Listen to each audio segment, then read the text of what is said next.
Essa pesquisa tem o título de Processos Metodológicos de Ensino e Aprendizado de Desenho e foi orientado pela professora Silvana Weierman. Essa pesquisa buscou entender de que forma o desenho de observação pode ajudar no processo de formação do estudante de arquitetura e urbanismo. A pesquisa foi feita majoritariamente através de livros, em pesquisa bibliográfica, mas também webgráfica, em livros que fazem parte do acervo da biblioteca no setor de tecnologia e também do acervo particular da professora orientadora dessa pesquisa. Foi analisado diversos conteúdos com o tema desenho de observação, incluindo exercícios feitos pela professora orientadora, e foi concluído que há alguns problemas, algumas dificuldades na hora de fazer o desenho de observação presencialmente. O desenho é muito utilizado em diversas disciplinas como ferramenta de comunicação, sendo muito útil em processos de comunicação rápida ou intercultural, em que não precisa de um texto como apoio. Uma das vantagens é o desenvolvimento da percepção crítica, quando a gente começa a olhar para elementos e para detalhes que passam despercebidos no dia a dia ou que podem passar despercebidos no rápido ato de tirar uma foto. A gente começa a prestar mais atenção.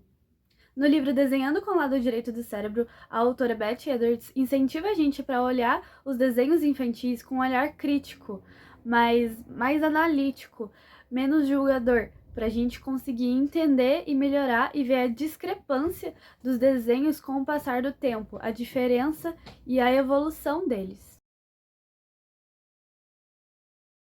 Beth Edwards, na mesma referência, propõe questionamentos para a gente contornar essas questões.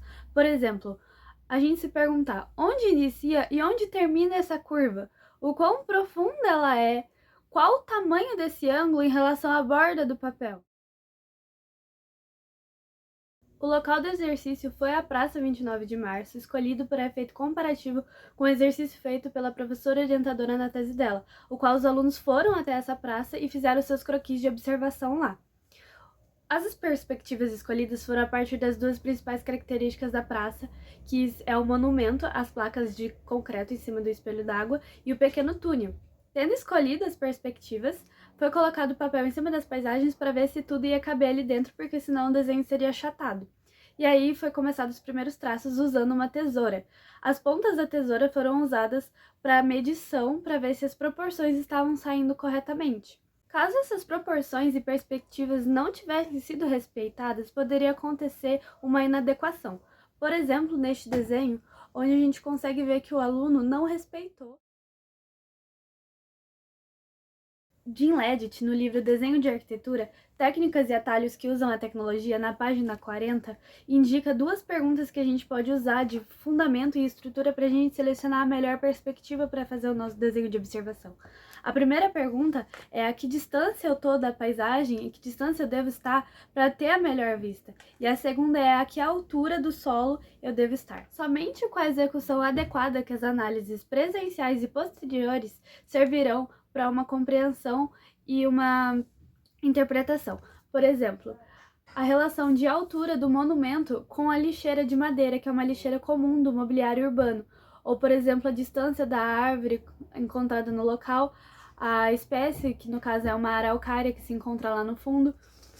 Aqui nesse exemplo é a mesma árvore, agora a gente pode ver que ela está numa espécie de canteiro elevado, a relação de profundidade e distância do túnel, a relação de altura com a árvore novamente. Essas análises elas são possíveis graças a uma adequação e uma intencionalidade na hora de fazer o desenho.